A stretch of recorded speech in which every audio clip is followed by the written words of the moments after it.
Hey everybody. Before the video begins, I want to say thank you so much. We are at least almost at 250. I think. I don't even know where I'm at. Like, that's how long I've been off YouTube. But thank you so much for getting me to that point. Let's get to 1,000. If we get to 1,000 subscribers, I'll put a poll up on my Instagram, and then we'll do something. I don't know. Whatever y'all want me to do, I'll do it. Depends, actually. Anyways, thank you so much for watching, guys. As always, let's roll the video.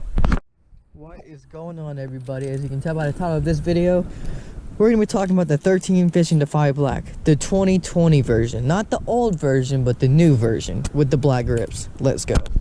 Alright, so the first thing you're going to think about when you go online looking at cheap rods and you go to this rod right here is like, there's no way a $60 rod can feel like a $200 rod. And then you hold it and you're like, holy crap, dude, this thing feels amazing. So I'm just gonna go over to setup. Shimano Corrado 200K, 6.2 to 1 gear ratio reel, 15-pound monofilament by Trilling Big Game, and then a Booyah Colorado blade spinnerbait. But I'm just gonna be slinging this around, hopefully get a bite for the camera while I'm just talking about the rod. So first things first, when you cast it,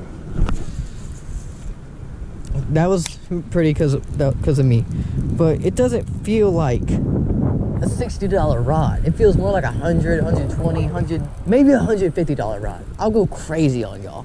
$150 rod. And a lot of people have been complaining about these grips right here. To be honest with y'all, I don't see what the big hoo-ha is about it. Like, this right here, people would complain about this, the shape of this. Look, this little dip right here, boom. I can grab it like this and just send my bait sailing if I need to. And the best part about this is they're pretty much affordable. Now, I wouldn't recommend buying 8 of them at the same time, but you get my idea. I would definitely get if you're a fisherman who travels to different spots to fish, or travels to different ponds and lakes to fish, and you don't have a boat to store these in, I would personally recommend 7'1" at max. Now, this is a 7'1" medium heavy. They have a 7'3", and they have a 7'6" heavy, I think. I don't know. You might have to double check me on that and correct me in the comments down below.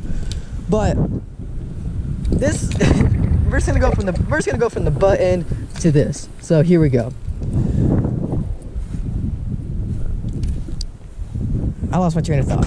So starting from here, the way this back grip, the butt end, is shaped, a lot of people were complaining about it, how like they don't understand why. And look, it fits perfectly in my hand.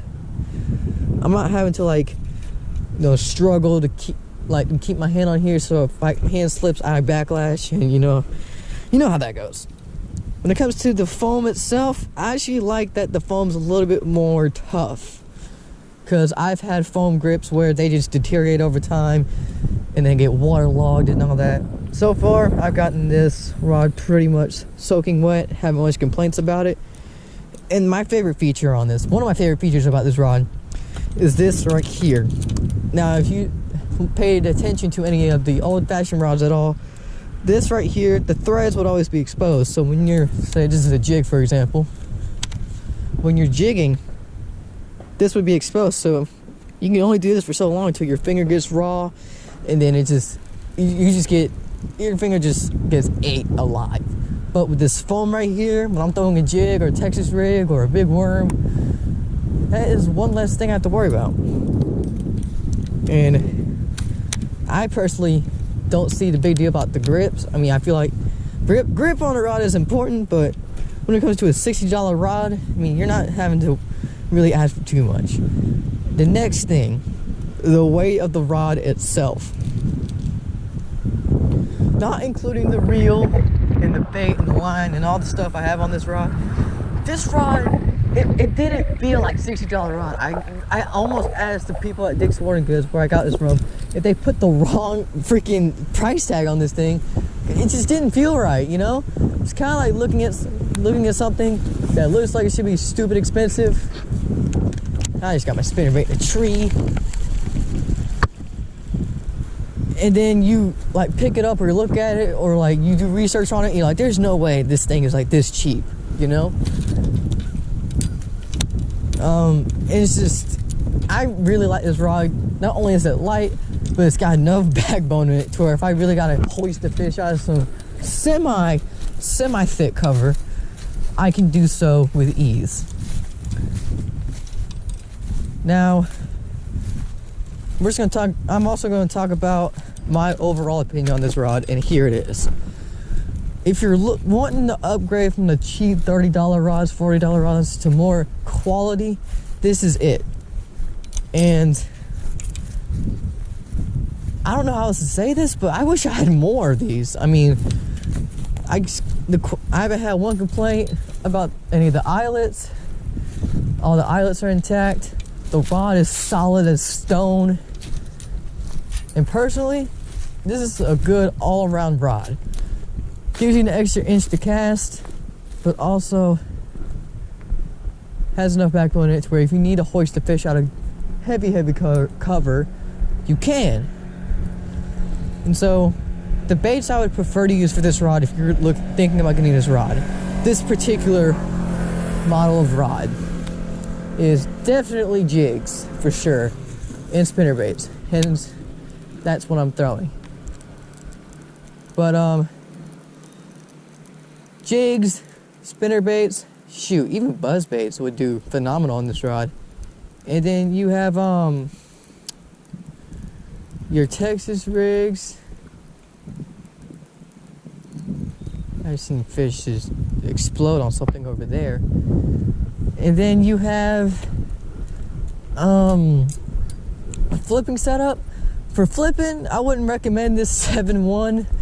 I mean, I would, but like if you're going in like the semi-thick cover, then you're actually gonna do just fine with this rod. But if we're gonna talk about thick cover, they have a 7.6 heavy that would actually be a lot better than a 7'1". While I'm talking, I'm gonna rig up a Texas rig for these fish. Anyways, like I was saying,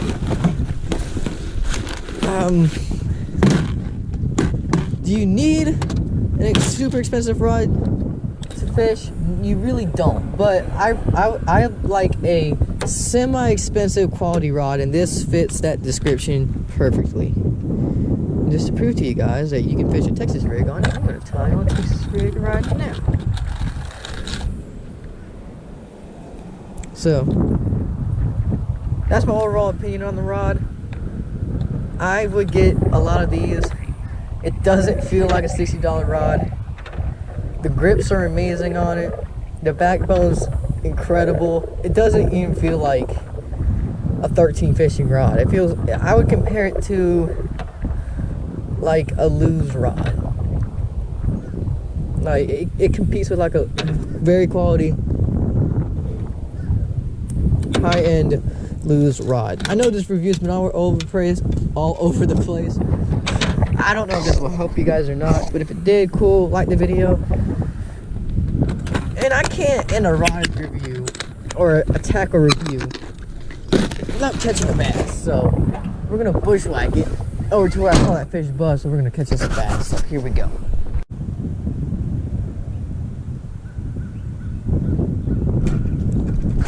There he is. Woo! Alright, there we go. Yes, sir. Woo!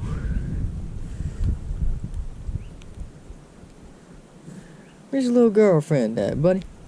Huh? Where's your little girlfriend at? Quality fish right there. These little males are fun, but I want a big one. Thanks, buddy. 5 black. I really hope y'all enjoyed this quick video. I am going out tomorrow. maybe at a new spot. I have not decided yet. Hopefully I can capitalize on some nice fish. Being it's the spawn. The only bad part is a cold front just came through, so it might make the fishing kind of sucky. But hopefully I can capitalize on some nice fish. So thank you all so much for watching. And if you're new to the channel, my name is Jackson, aka Jack Fishing TV. I just fish in general. I will literally go to the Keys to catch some giant tarpon, and I will go all the way to Sweden to ice fish. Well, maybe not that, because I'm not a fan of the cold. Like, my hands hurt. So, but anyways, thank you so much for watching, guys. I'll see y'all later.